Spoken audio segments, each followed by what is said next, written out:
Hello friends, it's Sunday again, and time for another story. The man who was once China's richest person has now become a deadbeat. On May 21st, Yonghui Superstores officially filed a case, requesting the court to enforce the compulsory execution against Wang Jianlin for 3.8 billion yuan. Following this, Wang Jianlin's son, Wang Xikang, had 880,000 yuan worth of equity frozen, and their core assets were auctioned off at a 40% discount. People suddenly realized that the once mighty Wanda empire has lost 12 billion yuan in just 5 years. Everyone is asking, this is Wang Jianlin we're talking about, right? This man, who deeply understands the rules of the CCP's political business game, who managed to weave Xi Jinping's brother-in-law, Wen Jiabao's daughter, Zhao Qinglin's son-in-law, and half the families of the Politburo into his list of shareholders, how could he end up in such dire straits? Now, at a time when China's richest people are becoming subjects of enforcement actions, it's worth taking a look at the rise and fall of Wang Jianlin, one of China's top businessmen. Let's take a look at Wanda and this most secretive internal bleeding of Chinese private enterprises. Wang Jianlin's real starting point was in 1988. That year, he was 34, had just left the military, and within a few years was assigned to manage a state-owned housing company in Dalian that was on the verge of bankruptcy. It was this kind of mess that eventually became Wanda. The reason he was able to rise was because of one person. This person was Bo Xilai. In 1989, Bo Xilai became the mayor of Dalian. The following year, under Bo Xilai's arrangement, Wanda secured the Old City renovation project on Beijing Street in Dalian. That single project earned nearly 10 million yuan, which was an astronomical figure at the time. After that, Bo Xilai kept giving Wanda one opportunity after another. In 1992, he recommended Wanda to be among the first batch of joint stock reform pilot companies in Northeast China. This move paved the way for Wang Jianlin to later transform the company. Wanda transformed from a state-owned enterprise into a private company, setting the stage for what was to come. In 1994, Bo Xilai wanted to turn Dalian into a soccer city, and Wang Jianlin immediately established the Wanda soccer team. He even brought in Bo Xilai's wife, Ji Yukailai, to serve as the team's legal advisor. When it came to land policies and loans, Bo Xilai gave Wanda the green light every step of the way. You could say that Bo Xilai was the most important man in the first half of Wang Jianlin's life. But this relationship was unstable from the very beginning. In Wang Jianlin's eyes, he saw Bo Xilai as a buddy, but in the eyes of someone like Bo Xilai, a second-generation red aristocrat, Wang Jianlin was nothing more than a tool, a pawn on the chessboard. Once, they fell out publicly over a 1 million yuan soccer bonus. Bo Xilai promised, but retracted. Wang Jianlin confronted him immediately. Wasn't that bold? So very soon, someone even more obedient than Wang Jianlin showed up. This person was Xu Ming. He followed every order from Bo Xilai and his wife, willingly playing the role of a lackey, and quickly replaced Wang Jianlin to become the real money man for the state. In the year 2000, Wang Jianlin handed over the soccer team to Xu Ming. The team's name was also changed from Wanda to Shaide. This transaction marked the official handover of the state's white glove role. During this early period, Wang Jianlin learned a saying, "Stay close to the government, stay away from politics." These 8 words later became his protective charm, but one day they would also become his predicament. Entering the 21st century, Wanda experienced 2 turning points that changed its fate. The first was its transformation from a state-owned enterprise to a private company. At that time, the party secretary of Dalian was Sun Chunlan, who later became vice premier of the state council. With her support, Wanda's original state-owned shareholders gradually transferred their shares to Wang Jianlin, and from then on, Wanda became a private enterprise.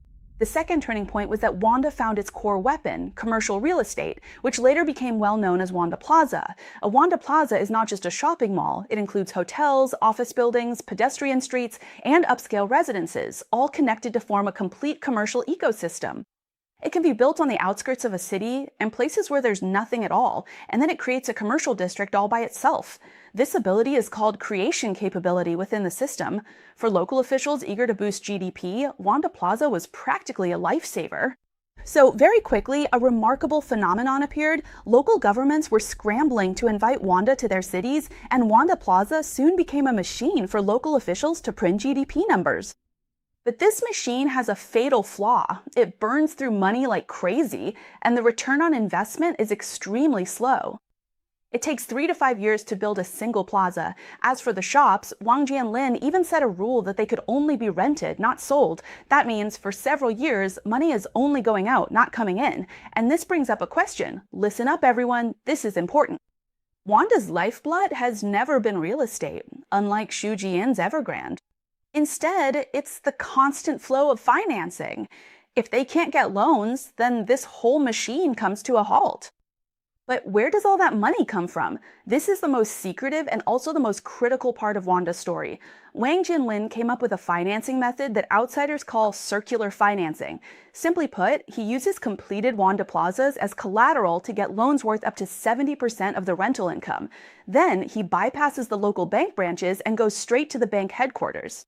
He signs cooperation agreements directly with them, and each deal secures a credit line worth billions of yuan. With this kind of credit line, Wang Jianlin basically has a pocket he can reach into for cash anytime he wants, without having to go through the whole bank approval process every time he needs a loan. For regular private companies, this kind of privilege is something they wouldn't even dare to dream of. So you might be curious, who helped him open up this channel? In 2005, Wanda issued a bond overseas through the international investment bank Cori. The event itself wasn't that significant, but the key was a person at Cori named Lu Hui. This guy's dad was Lu Mingkong, who was the chairman of the China Banking Regulatory Commission at the time. Once Wanda's Wang Jianlin got connected with Lu Mingkong, it was like the entire national team was in his pocket. Very soon, both the Bank of China and the Agricultural Bank of China signed headquarter-to-headquarter credit agreements with Wanda. And if you think about it, getting these two major state-owned banks to sign credit agreements basically meant that Wang Jianlin had gotten a golden pass to do business all over the country. It was basically saying, I'm someone with backing from the top. This not only gave Wanda the financial confidence to acquire land all over the country, but also made local banks see which way the wind was blowing. They didn't dare refuse him loans, and even scrambled to lend him money. But as we mentioned earlier, Wanda's appetite for capital was huge, so just having the national team on board wasn't enough. He also needed help from his circle of friends. At the later bell-ringing ceremony, Wang Jianlin specifically thanked two people, Lu Zhiqiang and Ma Weihua. One is the power behind the scenes at China Minsheng Bank, and the other is the longtime godfather at the helm of China Merchants Bank. Both are close personal friends of Wang Jianlin. See, with one line to the national team and another to his circle of friends, these two major financial arteries, both overt and behind the scenes, supported Wanda through its early tough times. But what truly transformed Wanda, turning it from a real estate developer into a top-tier player in the world of capital, was the next group of people. Who were those strategic investors who got in at just the right moment, right before Wanda went public? Let me read you a few names. Deng Jiagui, Xi Jinping's brother-in-law, Wen Ruchun, Wen Jiabao's daughter, Li Batan, Zhao Qinglin's son-in-law, and Wang Xunyu, Wang Xiaogu's son. Just think about it. When your list of shareholders includes names like these, what bank president would dare refuse you a loan? What provincial or city official would dare hold up your land deals? At this point, it's no longer just ordinary fundraising. It's exchanging shares with the highest levels of the Chinese Communist Party for protection, trading profits for connections. At this stage, these top-tier power players replaced Bo Xilai as Wang Jianlin's new backers. From 2012 to 2016, those 4 years were Wanda's most glorious period. Looking outward, Wanda went on a global shopping spree, from AMC theaters in the US to landmark buildings in Spain to legendary entertainment in Hollywood. In just a few years, they poured 50 billion yuan into overseas investments. Where did all this astronomical money come from? It came from the Export-Import Bank of China and the Bank of China. They gave Wanda blank checks with no spending limit. Back then, whether it was Vice Premier Ma Kai, who oversaw finance, or Vice Premier Wang Yang, who was in charge of commerce, Wanda had connections with all the power players who controlled the direction of China's money. And in the capital markets, Wang Jianlin was even more in his element.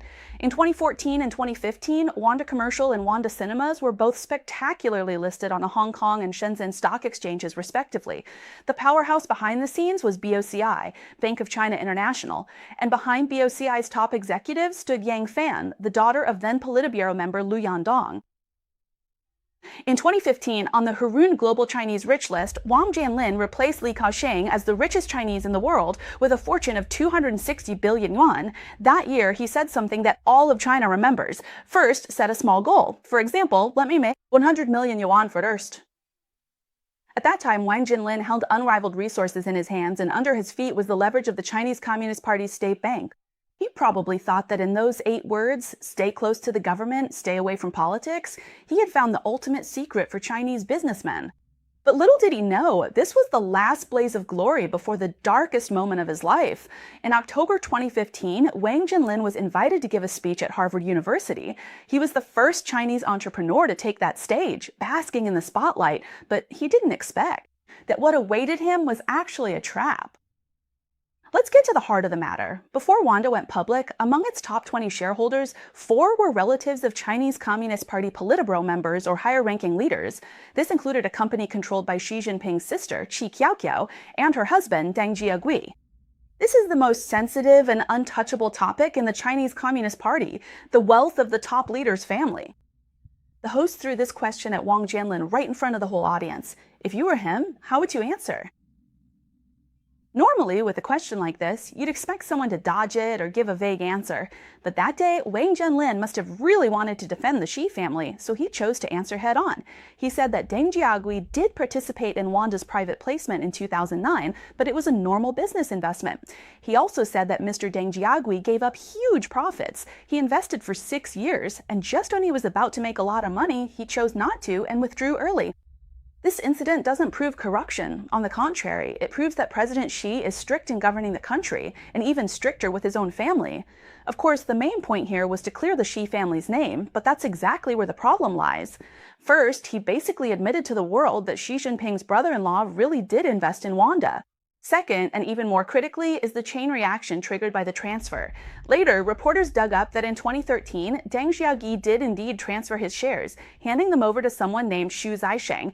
But this Xu Zaisheng had actually been a longtime employee of Qi Qiaoqiao and her husband for over a decade. So sometimes the shares are transferred in name only, while the real owner stays the same. With Wang Jianlin's statement, it basically confirmed the trick that Chinese Communist Party elites have been playing for decades, using white gloves. Within just a few hours, this video segment and the related reports were completely scrubbed from the entire Chinese internet. Wanda's official website quickly posted the full text of the speech in an urgent attempt to put out the fire. But it was already too late.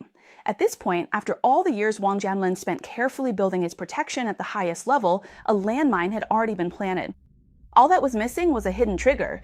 Around 2016, the Chinese Communist Party's biggest diplomatic victories in Southeast Asia were securing 2 allies, Duterte of the Philippines and Najib, the Prime Minister of Malaysia. In Najib's hands was a piece of land that every developer in the world was drooling over, Bandar Malaysia. So what about this land? It's right in downtown Kuala Lumpur, just 7 kilometers from the Petronas Twin Towers, and it's as big as 5 Tiananmen squares. At the time, it was the only large undeveloped plot left in the city center of any capital in the world. Most importantly, the Chinese government had planned a high-speed rail line running from Kunming through Thailand directly to Malaysia and Singapore, and Bandar Malaysia was set to be the final terminus of this high-speed rail. If this high-speed rail were completed, it would be the most dazzling achievement of the Belt and Road Initiative. China's influence in Southeast Asia would reach an all-time high. So from the very beginning, this project was a national-level strategy for the Chinese government, handled by their national security agencies. They kept a close watch on the entire process, and the first team they sent in was, of course, their own people. The one who secured this piece of land wasn't Wanda, but the state-owned enterprise China Railway Group. At the end of 2015, China Railway, together with a Malaysian company, signed an agreement and invested billions of ringgit to acquire a 60% stake in Bandar Malaysia. In 2016, the president of China Railway even flew to Kuala Lumpur in person to announce the official launch of the project, complete with a grand celebration. But right at this time, something major happened. U.S. Department of Justice discovered that Najib, together with a financial fixer named Joe Low, had siphoned off $4.5 billion from the state-owned company 1MDB, which owned Bandar Malaysia. Out of that, $700 million went straight into Najib's own pocket. This became the world-shaking 1MDB scandal that made headlines everywhere. If you're interested in hearing more about it, let me know in the comments and I'll make a video to tell you all about it. With this, Najib's position as prime minister became shaky. He desperately needed to sell Bandar Malaysia at a higher price, first to fill the gaping hole left by the missing funds, and second to give the US an explanation. However, on May 3, 2017, the Malaysian government suddenly and unilaterally announced that they would no longer sell to China Railway. The people from China Railway were completely stunned. They had already poured huge amounts of money into the early stages of this project, and news of their victory had long since been reported to the top levels of the Chinese government.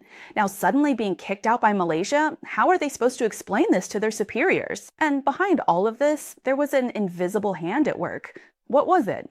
Let's leave that as a cliffhanger for now. Later, people from China's Ministry of State Security approached Najib and assured him, saying, "Don't worry, even though China Railway won't be taking over, there's another Chinese company called Wanda that can absolutely handle this project." Before this, the leaders from the Ministry of State Security had already called in Wang Jianlin for a special meeting, telling him how important the Bandar Malaysia project was for the country. They hoped he would take it over at a high price, and even promised that Malaysia would offer an oil field to subsidize Wanda's losses. For a red-collar businessman like Wang Jianlin, how could he dare say no in this situation? He could only agree to move forward and then arranged for his people to go to Malaysia for some initial discussions. What he didn't know was that the Ministry of State Security had already promised Malaysia in advance that he would take over the project.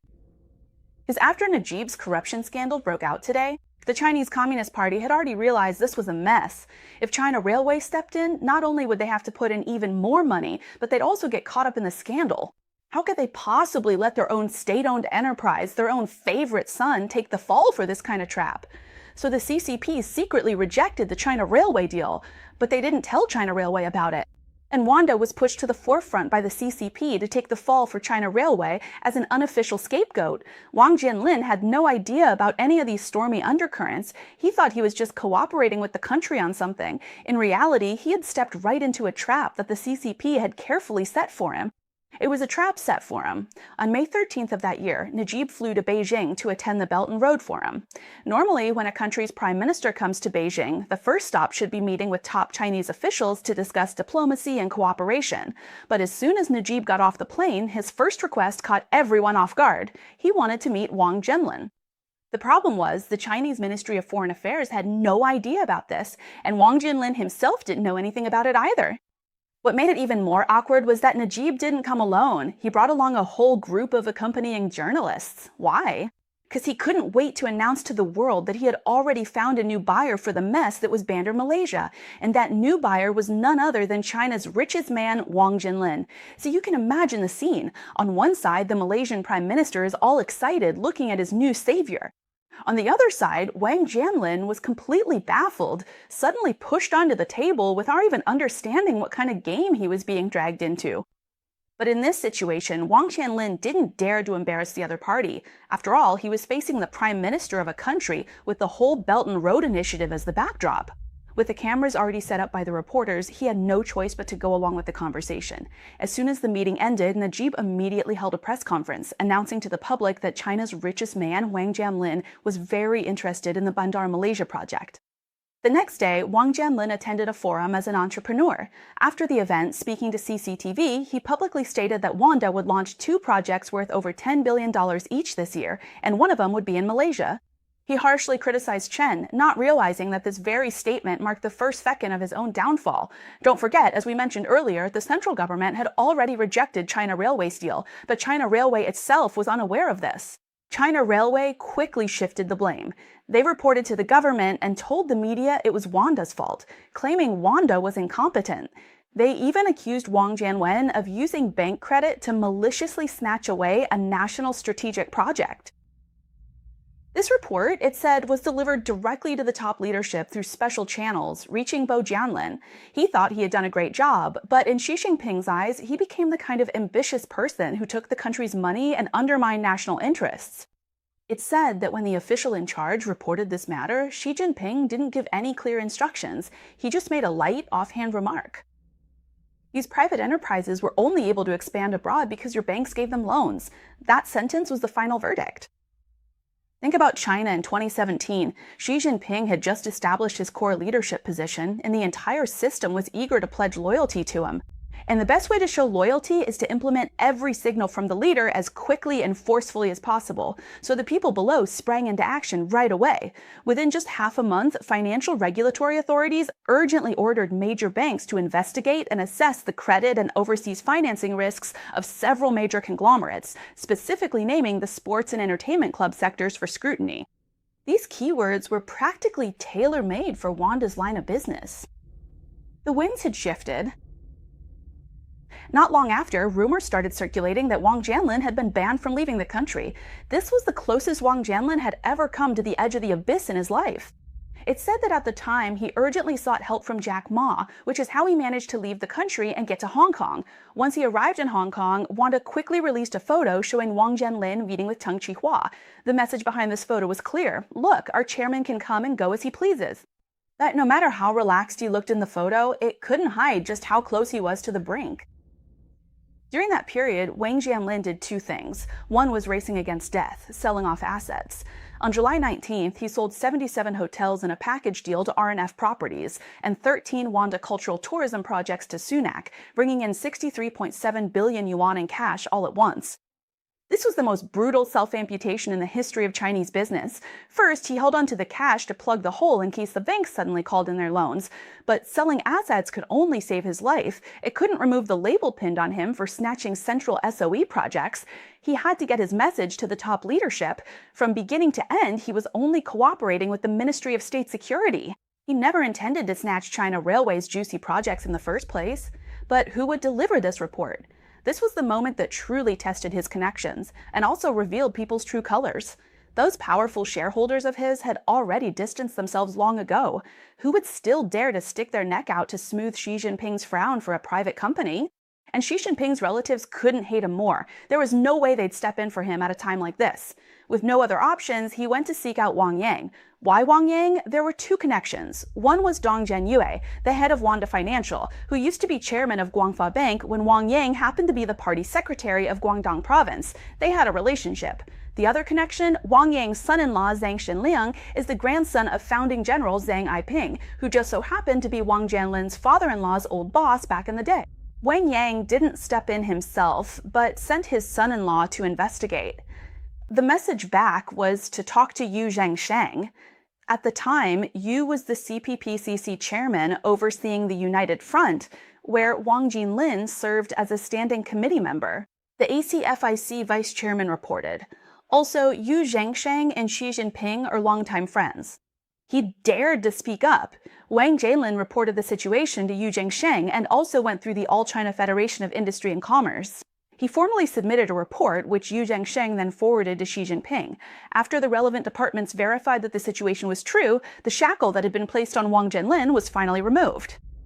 In the second half of 2017, major banks gradually resumed normal credit lines to Wanda. Wang Jianlin basically came back from the brink of death. After escaping from the brink of death, Wang Jianlin thought he had already overcome the hardest hurdle, so he doubled down on showing his loyalty. He went to visit Liang Zhahe, where Xi Jinping had once worked as a sent-down youth, and launched the Yan'an Wanda City project with a 12 billion yuan investment, claiming it was a tribute for the 100th anniversary of the founding of the Communist Party. He also went to Danjai and Guizhou and poured over 2 billion yuan into poverty alleviation efforts. But what he didn't know was that an even greater humiliation was still to come. Around 2016, a trend swept through China called the return of Chinese concept stocks. This meant a company might be worth 1 yuan in the US or Hong Kong, but back on China's A-shares, it could be valued at 5 or 6 yuan, a huge gap. So many companies returned to the A-share market. Seeing this, Wang Jianlin was tempted too. After Wanda Commercial listed in Hong Kong, its stock stayed lukewarm. Feeling undervalued, he believed delisting from Hong Kong to move back to A-shares would make his net worth instantly skyrocket. But delisting and privatization require a huge amount of money. He wanted to borrow this money from an investment consortium, but why would they just lend it to him? So both sides signed a betting agreement. What exactly is that? Simply put, it's a wager. So what about the investors? Right now, they're lending you the money, and you promise them that you'll definitely be able to go public on the A-share market within a certain period. If you win the bet, everyone's happy, and this money becomes a cheap boost. But if you lose the bet and can't go public on time, then this investment immediately turns into a debt bomb. You'll have to come up with tens of billions, plus all the interest accrued over the years. You have to buy back their shares at the original price. Friends, can you sense the subtle change here? There used to be powerful people and state banks backing this money, and when it flowed into Wanda and Wang Jianlin on its own, it was sweet as honey. Now that the backing is gone, it can only borrow money from market consortiums, And if these bets go south, that money could turn into a knife, forcing it to give back everything it owns. It's still financing, but now it tastes extremely bitter. The first betting agreement happened in 2016. Both parties agreed that Wanda would relist on the A-shares market before 2018. But in China, the normal queue for listing is very slow. It can sometimes take 3 to 5 years, so there was not enough time. So Wang Jianlin decided to take a shortcut. Backdoor listing means finding a company that's already listed on the A-shares market but is about to go bankrupt and using it as a shell. Wanda would inject its own assets into it, making itself a shareholder of that company. This way, the assets instantly become part of a listed company without having to go through the long IPO queue. At the time, the operation was handled by CIC Securities, and Wang Qiushan vouched for it. Wang Jianlin, who used to be a secretary, thought he could help him get everything done. But no matter how carefully they planned, they never expected the policy would suddenly make a 180-degree turn. By noon, there was a crackdown on financial irregularities and backdoor listings. So Wanda, which had just exited the Hong Kong stock market, suddenly found itself unable to get into the A-shares market. They lost the first round. In 2018, the first betting agreement was on the verge of blowing up. So, in order to pay back the money, what did Wang Jianlin do? He was forced to start a second high-stakes gamble. He brought in the 4 giants, Tencent, Suning, JD.com, and Sunac, raising 34 billion yuan. The price was signing a second betting agreement. Wanda had to go public on the A-shares market before October 2023. The investment banks ran the numbers again, thinking this time the schedule would be enough, but once again they got it wrong. In 2020, the Chinese Communist Party introduced the strictest real estate regulations ever, the 3 red lines policy. To get regulatory approval, Wang Jianlin had already painfully stripped away all his heavy assets, aiming to turn Wanda Commercial into a purely asset-like company. He thought that as long as he didn't build properties himself and only collected rent, he could avoid the 3 red lines targeting real estate companies. But he was being way too naive. In the eyes of the regulators, it's not up to you to decide what kind of company Wanda is. It depends on how the authorities define it. So Wanda submitted its application to the China Securities Regulatory Commission 4 times, but each time it got stuck. The regulators neither rejected nor approved it, they just left him hanging. Because of this, Wanda set the record for the slowest and most frustrating IPO process for a private Chinese company. In 2021, Wanda had no choice but to withdraw its A-share application. Since it couldn't get listed on the A-share market, they figured they might as well go back to the Hong Kong Stock Exchange. That same year, Wang Jianlin registered a new entity in Zhuhai and brought in 22 institutions, including Tencent, Ant Group, Country Garden, and the famous Taikong as investors, raising 38 billion yuan and signing a third high-stakes agreement. By the end of 2023, Wanda had to go public on the Hong Kong Stock Exchange. This time, Wang Jianlin felt certain of victory, since Wanda had already been listed in Hong Kong before and everything was basically ready to go. But once again, he overlooked a hurdle called the Mainland Clause. Because according to the new regulations, for private companies to go public in Hong Kong, they must obtain an overseas listing filing from the China Securities Regulatory Commission. And this filing from the CSRC is just like the approval for an A-share listing. It gets stuck in a never-ending loop. No matter how much Wanda tried to communicate, this crucial approval just kept getting delayed again and again. Isn't this just someone making things difficult for him? At the end of 2023, the third round of the bet came due again, and Wang Jianlin lost for the 3rd time in a row. He lost all 3 rounds of the bet. After this resounding slap in the face, Wang Jianlin finally realized that he was never really a trendsetter riding the waves of the times, but rather just a piece of meat on the chopping block of power. When the party wants you to prosper, you can be the richest man. When the party wants you to shrink, you have to slim down. You're destined to have no way out. As for what happened next, we all know the story. From 2023 to 2025, Wanda sold off more than 80 Wanda plazas, bringing in over 90 billion yuan. In 2025, he bundled together 48 core city plazas and sold them all at a rock-bottom price of 50 billion yuan to Taikong, Tencent, and JD.com. By now, pretty much everything that could be sold has already been sold.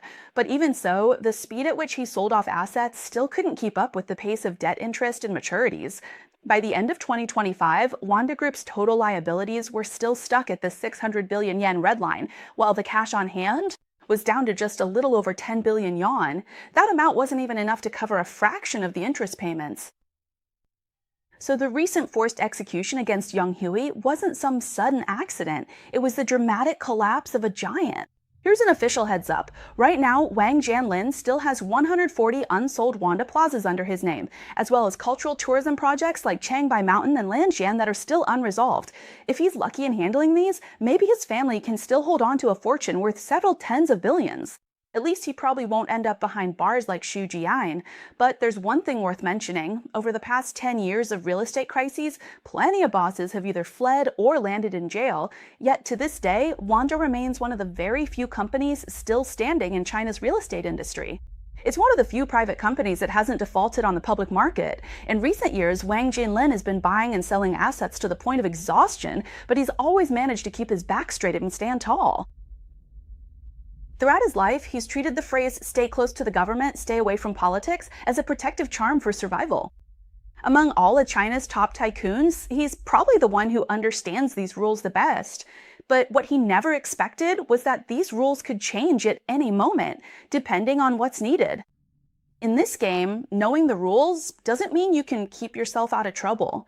And the most absurd reality is that while you're anxiously following the rules, the very people who set them are busy deciding when your time is up. Wang Jianlin's story really is quite moving, and I have to say, it left me with a lot of feelings. So friends, if you have thoughts to share, please be sure to leave a comment and let me know what you think. His experience is actually quite different from Xu Jian's. We actually did an episode before that was all about Xu Jian's story, so feel free to check that out. All right, that's it for today. Wishing everyone a great weekend. If you enjoy my show, don't forget to give me a like before you leave. Dear friends, you're welcome to subscribe to Zen Viewpoint. This way you'll be able to see my latest videos right on your YouTube homepage. Also, feel free to share my videos with your friends. Every interaction from you helps trigger YouTube's recommendation system for me, so I want to thank all of you in advance. All right, thank you all for watching. We'll see each other again next Tuesday on Zen Viewpoint, same time. Don't miss it. Bye-bye.